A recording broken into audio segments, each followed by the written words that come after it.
വ്യാജ സർട്ടിഫിക്കറ്റ് കേസിൽ പ്രതിയുടെ സ്വത്തുവകകൾ കണ്ടുകെട്ടി എൻഫോഴ്സ്മെന്റ് ഡയറക്ടറേറ്റ്. കൊല്ലം സ്വദേശി ജെയിംസ് ജോർജിന്റെ 1.78 കോടി രൂപയുടെ സ്വത്തുവകകളാണ് കണ്ടുകെട്ടിയത്. കൊല്ലത്തെ മോഡേൺ ഗ്രൂപ്പ് ഓഫ് ഇൻസ്റ്റിറ്റ്യൂഷൻസിന്റെ മറവിലായിരുന്നു തട്ടിപ്പ്. ED കൊച്ചി സോണൽ യൂണിറ്റാണ് നടപടിയെടുത്തത്. 2015 കൊല്ലം ഈസ്റ്റ് പോലീസ് സ്റ്റേഷനിൽ രജിസ്റ്റർ ചെയ്ത കേസിന്റെ അടിസ്ഥാനത്തിലാണ് കള്ളപ്പണം വെളുപ്പിക്കൽ തടയൽ നിയമപ്രകാരം ED കേസെടുത്തത്.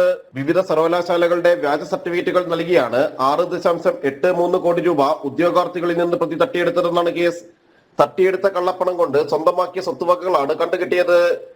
2015 ജൂലൈ 23 മോഡേൺ സ്ഥാപനങ്ങളിൽ നടത്തിയ പരിശോധനയിൽ വ്യാജ സർട്ടിഫിക്കറ്റുകളും മാർക്ക് ലിസ്റ്റുകളും പിടിച്ചെടുത്തിരുന്നു. കോഴ്സുകൾ നടത്താതെയായിരുന്നു പണം വാങ്ങി സർട്ടിഫിക്കറ്റ് വിതരണം. ജെയിംസ് ജോർജിന്റെയും ഭാര്യയുടെയും പേരിലുള്ള ട്രസ്റ്റിലേക്കാണ് തട്ടിയെടുത്ത പണം എത്തിയത്. ട്രസ്റ്റിന്റെയും അടുത്ത ബന്ധുക്കളുടെയും പേരിൽ സ്വത്തുവകകൾ വാങ്ങിക്കൂട്ടിയിട്ടുണ്ട്. 2021 1,60,00,000 രൂപയുടെ സ്വത്തുക്കൾ ED കണ്ടുകെട്ടിയിരുന്നു. 2022 നവംബറിൽ കേസിൽ കുറ്റപത്രം സമർപ്പിച്ചിരുന്നു. തുടരന്വേഷണത്തിലാണ് പ്രതിയുടെയും ബന്ധുക്കളുടെയും പേരിൽ കേരളത്തിലും തമിഴ്നാട്ടിലുമുള്ള 1.78 കോടിയുടെ സ്വത്തുക്കൾ കൂടി കണ്ടുകെട്ടിയത്. കൂട്ടുപ്രതി തോമസ് മാത്യുവിന്റെ സ്വത്തുവകകളും കണ്ടുകെട്ടിയതിലുണ്ട്. ജനം, കൊച്ചി.